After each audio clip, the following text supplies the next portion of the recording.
¿Estamos asistiendo al colapso del capitalismo? Sigue el reporte financiero más polémico que encontrarás en la red. Economía, geopolítica y mercados financieros sin censura. Te contamos lo que no te contarán en televisión. Bienvenido. Esto es Brújula de Mercados, con Gonzalo Cañete. Recuerda que el presente reporte no constituye asesoramiento de ningún tipo, sino una simple opinión personal del autor. Los mercados financieros implican alto riesgo. Consulta con tu asesor financiero antes de invertir. Ese gráfico que me ha pasado Juan, aquí tenéis, lo voy a poner en pantalla completa. Aquí tenéis donde se puede ver la comparativa de cómo evoluciona la cotización del S&P 500 frente a la evolución que hace la oferta monetaria en las inyecciones de liquidez que emite la Reserva Federal. Y esto es un clásico, ya insisto, lo decía, lo puso una vez José Luis Caba en unas charlas que hicimos, como un ejemplo clásico de que el ciclo bursátil lo mantienen en auge los bancos centrales desde ni se sabe. Ya la bolsa no sube porque haya expectativas de crecimiento y porque den buenos resultados las empresas, porque tengan un buen hacer, innovación, digamos que mejoren la capacidad productiva que tienen, desarrollen nuevas tecnologías. Hemos perdido un poco el criterio y el rumbo y ahora ya no sabemos cuándo los activos realmente están subiendo, sencillamente porque están siendo bombeados por la Reserva Federal en los programas de compra. Bien, el tema de Francia, vamos a liquidarlo. Iba en serio y digo, bueno, está la noticia, como siempre os recuerdo, os voy a leer para los que me seguís a través de iVoox o de podcast, de los canales de podcast. Dice, Francia aprueba una ley que prohíbe los vuelos domésticos para viajes que se pueden hacer en tren en menos de 2 horas. Y también estaba a través de la fuente de Reuters, está en inglés, US Climate Change, France Flight, y el título es French Lawmakers Approve a Ban on Short Domestic Flights. Es la noticia a través de Reuters, ¿vale? Bien, ¿qué dice la noticia? Como medida para reducir las emisiones de carbono, los legisladores franceses han aprobado una nueva ley que prohíbe algunos de los vuelos nacionales en el país. Todas aquellas rutas a destinos que se llega en menos de 2 horas y media en tren, 2 horas y media en tren, van a ser prohibidas en avión. Es decir, si tú te vas de una ciudad a otra y se puede llegar en menos de 2 horas y media, olvídate de utilizar el avión. Claro, esto dependerá de qué tren, porque hay trenes de distintas velocidades y distinta categoría. Entonces no sé cuál será el criterio. Pero dice, forman parte del plan francés para reducir las emisiones de carbono a niveles de 1990 antes de que acabe la década. La medida llega a uno de los momentos más críticos para la industria de la aviación.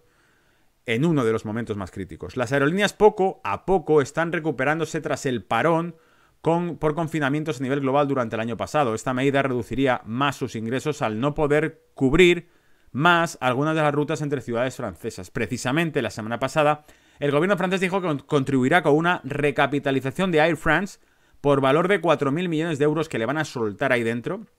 Financió con la deuda de Francia, por supuesto. Que ha sido pues prestada a través de deuda emitida por el Banco Central Europeo entre bancos que la reciben en subasta.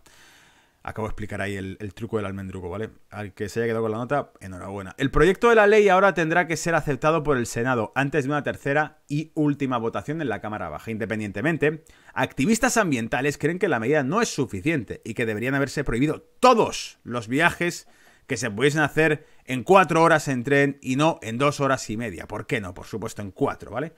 ¿Por qué no? No sé cuánto CO2 emite el tren, ¿vale? Comparado con el avión. Sería también interesante, pero como no creo que, os lo he dicho muchas veces, no creo que esto responda a criterios racionales ni científicos, más bien políticos, pues ya está. Lo he explicado muchas veces, queda pendiente, lo sé, lo he dicho 1000 veces ya, que voy a hacer un vídeo hablando de estos temas, pero la literatura que he ido leyendo, sobre todo de Estados Unidos, nos muestra claramente cómo hay un corte ideológico y político detrás de todo el tema del cambio climático, que no va por decir si hay cambio climático o no, si se contamina o no, etcétera. Es evidente que se contamina, eso es obvio, el sistema es contaminante. Pero va más bien por el lado, voy a cambiar de view, va más bien por el lado de que gracias al pretexto del cambio climático se pueda volver a centralizar las políticas de control. Es decir, dicho otro modo, aunque suene polémico, pero es lo mismo, lo dije en su momento, era los new reds are the new greens, o sea, los nuevos rojos son los nuevos verdes, el Green Deal, todo el tema de las energías verdes, el arrendamiento. ¿Os acordáis que el eslogan de Davos es que en el año 2030 no poseerás nada y serás feliz? Y básicamente nos hablan de un modelo autosostenible en el cual todo se alquila. no eres propietario de nada. Claro, si no eres propietario de nada, no existe propiedad privada tal como la entendemos hoy en día y por lo tanto es cierto que probablemente se vaya hacia un modelo colectivizado. Y eso, amigos, amigas, sería un comunismo 2.0 bajo una pseudoestructura capitalista, que al fin y al cabo es la transmutación del comunismo en un capitalismo transnacional, ¿vale? Dicho de otro modo.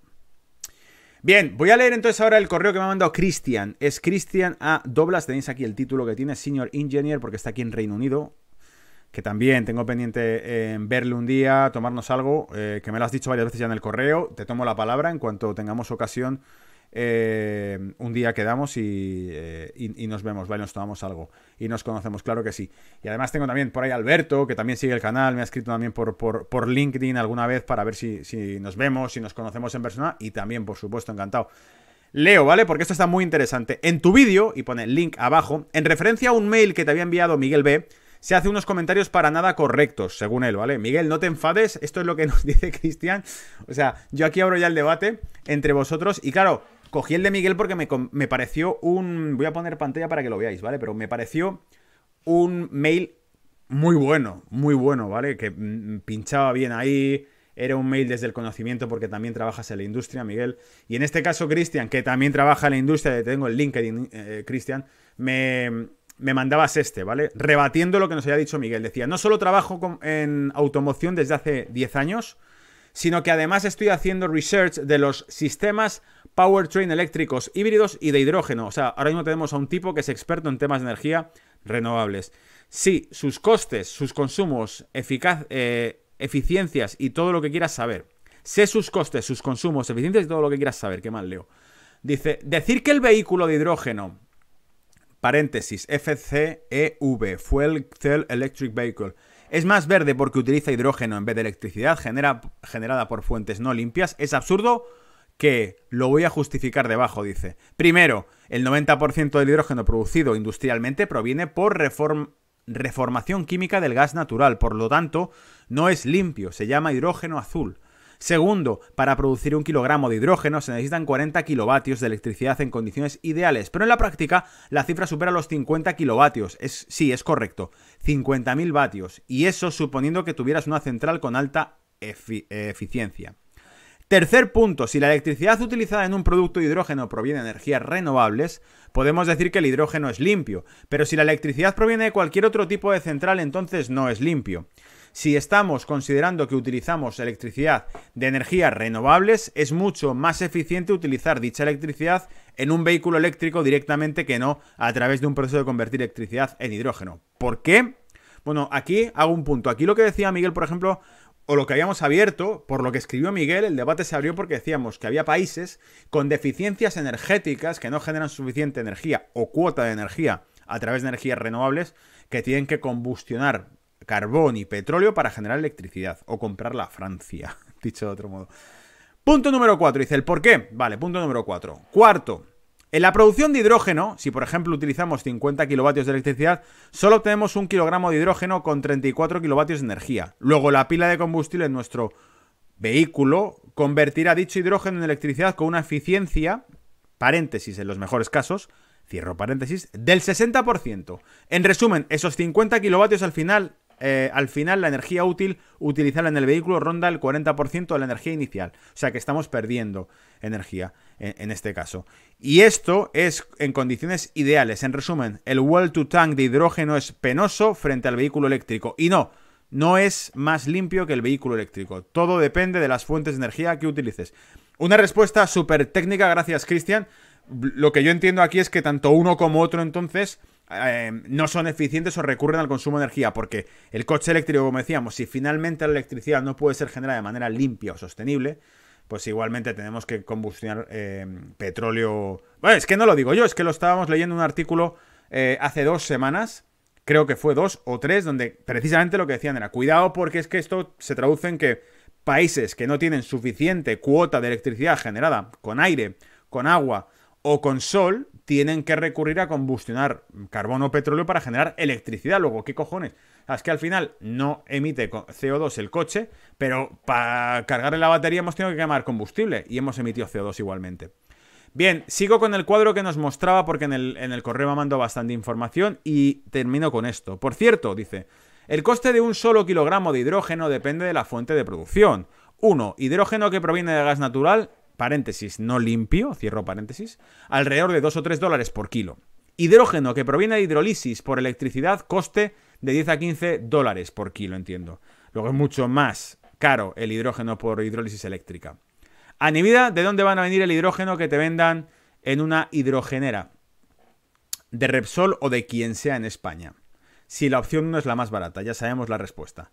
Es decir, que dice que el gas, es el hidrógeno que te puedan vender Repsol u otras compañías de España, probablemente venga de la opción 1, que es hidrógeno que proviene de gas natural, no limpio, alrededor de 2 o 3 dólares por kilo. El barato. Si la opción 1 es la más barata, pues ya sabemos cuál es la respuesta. ¿Vehículo de hidrógeno más limpio que el vehículo eléctrico? Por supuesto que no. Por eso me indigné al escuchar tu vídeo. Un abrazo y nos vemos por Londres.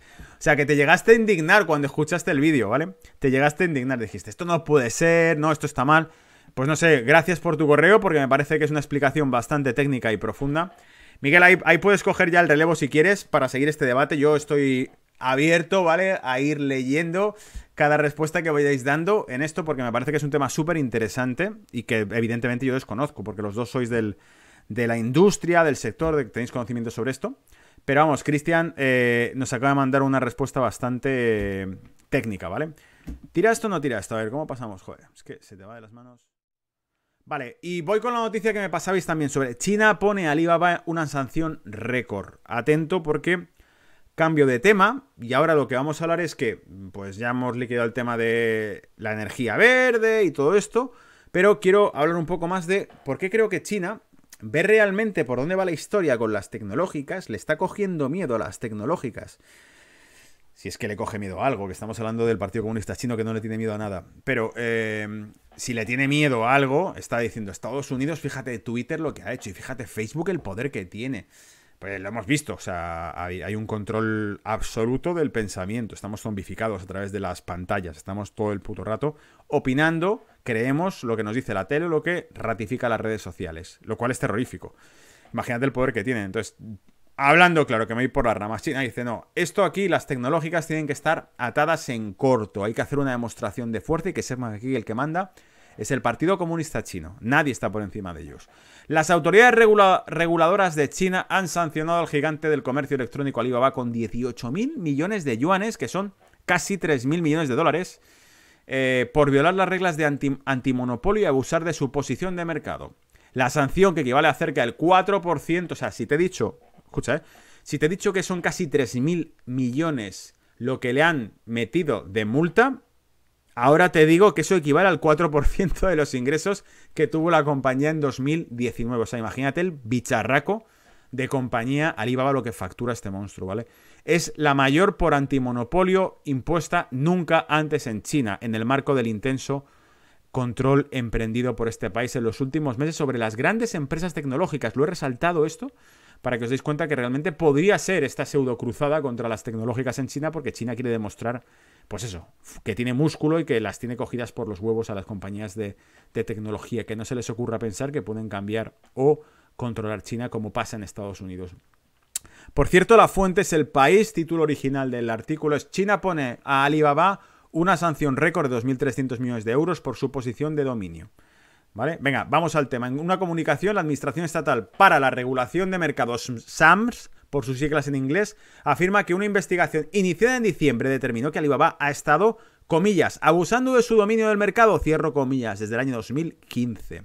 Alibaba junto a Tencent es la que os he dicho que es una de las tecnológicas que tiene más control de datos en Estados Unidos.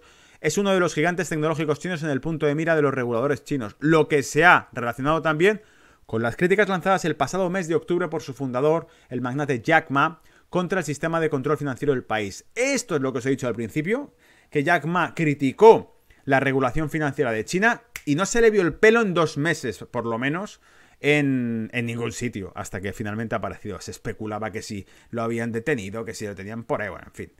Y la declaración que ha hecho también Alibaba, te lo digo, es una declaración de sí, lo que digáis, nosotros vamos a cumplir con todo lo que se nos pide y pagamos y tal, y por supuesto. O sea que, para que veas que se le tiene miedo, ¿vale? Miedito a China. Es como, Si el Partido Comunista Chino te dice X, como no te portes bien, te aplastan. Por su parte, Alibaba indicó en un comunicado que acepta la sanción con sinceridad. Espera, lo pongo entre comillas. Que, comillas, acepta la sanción con sinceridad y asegurará su cumplimiento con determinación, cierro comillas. Pero vuelvo a abrirlas. Para servir a su responsabilidad con la sociedad, Alibaba operará de acuerdo con la ley con la máxima diligencia. Continuará reforzando sus sistemas de cumplimiento y construyendo crecimiento con innovación, cierro comillas, afirmó Alibaba. La empresa fundada por Jack Ma ha sido acusada en el pasado por competidores y vendedores de prohibir a sus proveedores inscribirse en otras plataformas de comercio electrónico. Es decir, si eres vendedor en Alibaba, no puedes estar de vendedor en otras plataformas. Una práctica bastante común es en el sector y que el regulador advirtió pasado febrero que era ilegal. No puedes prohibir que